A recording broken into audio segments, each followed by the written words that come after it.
Subscribe करें हमारे channel को आसान ज़िंदगी और इस बेल आइकन को प्रेस करें इसी तरह के और वीडियोस प्राप्त करने के लिए। नमस्कार, मैं शारदा पांडे आसान ज़िंदगी किसी एपिसोड में आपका स्वागत करती हूँ। आज मैं आपको बताऊँगी बसंत पंचमी पर्व के बारे में। शुभ मुहूर्त बताऊँगी। जिन बच्चों का पढ़ाई में मन नहीं लगता या पढ़ाई से जी छुड़ाना चाहते हैं, जी चुराते हैं, उनके लिए उपाय भी बताऊँगी और तमाम और उपाय बताऊँगी आपको, जिससे कि बच्चे का पढ़ाई में मन लगना चाहिए। और इसी दिन बच्चों का जो पहली बार विद्या प्रारंभ किया जाता है, उसके लिए बताऊंगी कि कैसे प्रारंभ किया जाता है, कैसे उपाय किया जाता है। इसके पहले आसान ज़िंदगी में पूजा करके दिखाई हूँ बसंत पंचमी का, आप उसको भी सर्च करके देखें। तो सबसे पहले बसंत पंचमी 5 फरवरी 2022 दिन शनिवार के दिन पड़ रहा है। और बसंत पंचमी का जो पूजन होता है, यानी जो माँ सरस्वती जी का पूजन होता है, वो सुबह 6:43 से शुरू हो जाएगा 5 फरवरी को। और पूरे दिन और पूरे रात में कभी भी आप पूजन कर सकते हैं। सुबह स्नान ध्यान करने के बाद विशेष पूजन का मुहूर्त रहता है ना, कि विशेष पूजा का फल मिलता है, जो कि 5 फरवरी को सुबह 6:43 से शुरू होके 12:35 तक, दोपहर में 12:35 तक विशेष शुभ मुहूर्त रहेगा। इस बीच में माँ सरस्वती जी का पूजन आप कर सकती हैं, जो कि आम के बौर वगैरह, पीले फूल, पीले माला, ये सब चीज़ माँ सरस्वती जी को चढ़ाया जाता है। पीले जो है भोग्य पदार्थ, जैसे कि पीले चावल का केसर वगैरह डाल के खीर बनाना, ये सब चीज़ें, बेसन का लड्डू, ये सब चीज़ें आप माँ सरस्वती मैया जी को चढ़ा सकती हैं। माँ सरस्वती जी का जयंती मनाया जाता है, जन्म उत्सव मनाया जाता है।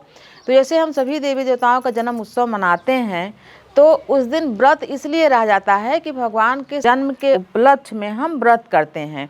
चाहे तो हम भी अच्छे अच्छे पकवान खा सकते हैं, मिठाइयाँ बांट सकते हैं, खा सकते हैं, बांटते तो हैं, लेकिन व्रत इसलिए रह जाता है कि भगवान का उस दिन जन्म हुआ रहता है। देवी देवता का नवरात्रि में जो पूजन होता है, इसलिए व्रत रहते हैं। इसीलिए माँ सरस्वती जी का इस दिन जन्म हुआ रहता है, क्योंकि ये ज्ञान की दात्री हैं। इसलिए तमाम ये प्रश्न आते हैं कि इस दिन पढ़ना क्यों नहीं चाहिए, लिखना क्यों नहीं चाहिए। तो इसीलिए नहीं पढ़ना लिखना चाहिए कि क्योंकि वो ज्ञान की दात्री हैं, इसलिए इस दिन पढ़ाई बंद कर देना चाहिए। और कापी, पुस्तक, पेन, दवात, इन सब चीज़ों की पूजा करनी चाहिए। पूजा करने के बाद ज़रूरतमंद को दान भी करना चाहिए। बस इतना है। जो विशेष पढ़ाई होती है, जो उनकी याद करने की और बाकी लिखने की, एक दिन स्थगित कर देना चाहिए, यानी कि पढ़ाई नहीं करनी चाहिए। जिन बच्चों का पढ़ाई में मन नहीं लगता है, या पढ़ाई से मन उनका उचट गया है, या पढ़ाई से मन चुराते हैं, नहीं पढ़ना चाहते हैं बच्चे, मम्मी पापा को देखेंगे तो पढ़ेंगे, नहीं तो फिर अपना वीडियो गेम चलाएंगे, कुछ सोचेंगे ऐसे, तो ऐसे बच्चों के लिए मैं आपसे बता रही हूँ कि हरे रंग का फल, जैसे पूजा करेंगे आप, तो हरे रंग का फल बच्चे को भी स्नान वगैरह करा लें और हरे रंग का फल चढ़वाएं। और थोड़ा सा केसर हो, हल्दी, तो बच्चे का माथे में तिलक लगा के फिर पूजा कराएं। और बासंती रंग का वस्त्र पहना के बच्चे को बैठा के तो हरे रंग का फल चढ़वाएं, फिर उसको दान कर दें। फल में जैसे अंगूर हुआ, और हरे रंग की बेर हुई, बड़ी बड़ी सी जो आती हैं, पीले रंग की नहीं, हरे रंग की, और मौसम्बी हुआ, और बीही हुआ, अमरूद जो हरे होते हैं, पीले हो जाते हैं वो नहीं, हरे रहते हैं, वो भी मीठे रहते हैं। तो ये सब फल एक प्लेट में, पात्र में करके माँ सरस्वती जी को अर्पण करवाएं, और करवाने के बाद फिर दान कर दें। उसके बाद पहले भी बताई हूँ वीडियो में कि एक माँ सरस्वती जी का फ़ोटो, तस्वीर, जो कि कांच में मढ़ी हो, वो जहाँ बच्चा पढ़ाई करता है उसके टेबल के ठीक सामने, जो कि माँ सरस्वती जी का तस्वीर बच्चे को दिखता रहे, ठीक सामने लगा दें।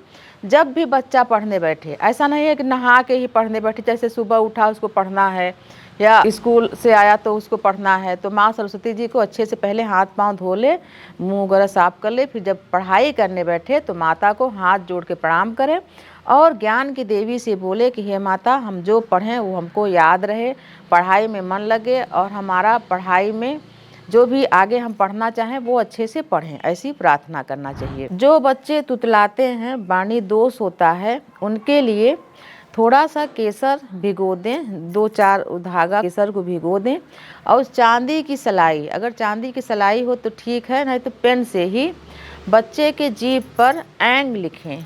ऐंग करके लिखेंगे तो बच्चा का जो वाणी होता है वो स्पष्ट हो जाएगा और बच्चा बोलने में काफ़ी पारंगत हो जाएगा, यानी जो शब्द बोलेगा, उच्चारण करेगा, वो बहुत अच्छी तरीके से बोलना शुरू हो जाएगा बच्चे का। और इसीलिए बताते हैं, जैसे छोटा बच्चा है, मान लीजिए जैसे कि 6 महीने का बच्चा है, तो उस बच्चे के जीभ पर आज के ही दिन जब आप पूजन वूजन जैसे करने बैठेंगे तो पूजन के स्थान पर उस बच्चे को ले लें और बच्चे को अपने गोद में लेने के बाद उसको भी ये हल्दी है और केसर का तिलक करके पीले वस्त्र पहना के स्नान वगैरह हल्का गुनगुना पानी से करवा के उसको बैठें और शहद से ओम लिखें बच्चे के जीभ पर। तो ऐसी मान्यता रहती है कि ओम ये देववाणी है और बच्चे को काफ़ी उन्नति कारक बनाता है। आगे चल के 6 महीने का बच्चा रहता है जैसे उसके लिए रहता है, उसमें ओम लिखें शहद से। उसके अलावा इसी दिन ये जो बसंत पंचमी का जो पर्व है ये अबूझ मुहूर्त है। उसी प्रकार से जैसे कि अक्षय तृतीया और ये जो पुष्य नक्षत्र और तमाम ऐसे पर्व आते हैं जो कि उन पर तमाम ऐसी शुभ चीज़ें जो कि पंडित जी से नहीं पूछा जाता ऐसे ही कर लेते हैं, जैसे कि शादी, विवाह और जनेऊ, उपनयन संस्कार, मुंडन, गृह प्रवेश, गृह प्रारंभ और व्यापार शुरू करना हो, तब कोई नवीन गाड़ी मोटर खरीदना हो, वस्त्र आभूषण, जमीन, घर, सभी ये जो बसंत पंचमी का जो पर्व होता है, इस पर्व में बिना पूछे ही आप कोई भी शुभ कार्य कर सकती हैं। बसंत पंचमी के दिन ही होलिका का जो पताका होता है, झंडा, वो बांस में करके गाड़ा जाता है बसंत पंचमी के दिन ही, और लगभग 40 दिनों तक तीड़, उपला, लकड़ी थोड़ा थोड़ा करके उसमें डालते रहना चाहिए। और फिर 41वें दिन होलिका दहन होता है और उसी सुबह फिर रंग उत्सव मनाया जाता है जिसको हम लोग होली कहते हैं, जिसमें से रंग वगैरह खेलते हैं। तो आज के दिन ही बसंत उत्सव मनाया जाता है। उसी तरीके से बसंत पंचमी ऐसा पर्व है ऋतु परिवर्तन का, यानी कि ऋतु परिवर्तन जो काफ़ी ठिठुरन गलन, काफ़ी ठंड है, इससे निजात मिलती है, छुटकारा मिलता है, हल्की गर्मी आती है, शरीर में स्फूर्ति और ऊर्जा बढ़ती है। और इसी समय यहाँ वहाँ कहीं भी पेड़ पौधे में फूल लग जाते हैं, गेंदे के फूल हुए, पलाश के फूल हुए और कनेर के फूल हुए, आम में बौर आ जाते हैं, जो आम के फूल होते हैं उसको बौर बोलते हैं, और उसी को देखकर कोयल भी कूकना शुरू कर देती है। तो ये सब बसंत की पहचान है। और जैसे गांव में आप जाके देखोगे तो पीली सरसों से पूरे खेत लदे रहते हैं, पीला ही पीला, हर जगह पीला रहता है। जैसे सावन के महीने में हर जगह हरियाली रहती है, वैसे बसंत ऋतु में सभी जगह पीले ही पीले चीज़ रहते हैं। बसंत ऋतु में पीले वस्त्र पहन के और हल्दी केसर का तिलक का भी काफ़ी महत्व है। पीले ही भोग यानी पीले ही भोजन, जैसे माँ सरस्वती मैया जी को लड्डू चढ़ाना हुआ, केसर का पीला चावल का खीर चढ़ाना हुआ, ये सब चीज़ें, पीले फल चढ़ाना हुआ, तो ये सब चीज़ें चढ़ाना चाहिए, यही खाना चाहिए, अच्छे वस्त्र पीले रंग के पहनने चाहिए। तो बसंत उत्सव ये चलता रहता है नवरात्रि तक, यानी जो चैत की नवरात्रि है उसको बोलते हैं बासंती नवरात्रि। जो आपको बता रही हूँ बसंत पंचमी, तो ये बसंत पंचमी जो है इसी समय गुप्त नवरात्रि भी शुरू है, जो 10 महाविद्याओं की जो पूजा होती है वो भी शुरू है। और ये पंचमी के दिन 5वां दिन है, उसमें बसंत पंचमी भी मनाई जाती है। तो काफ़ी शुभ है।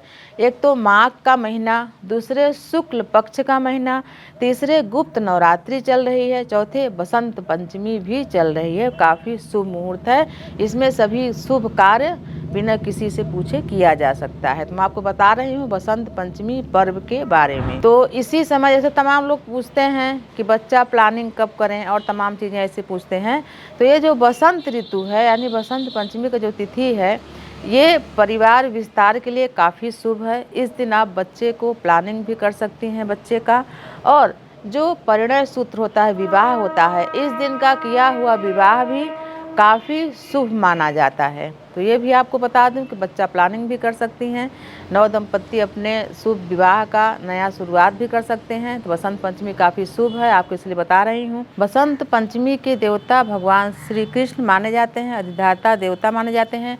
और बसंत पंचमी पर्व पर माँ सरस्वती जी के साथ कामदेव और रति का भी पूजन किया जाता है।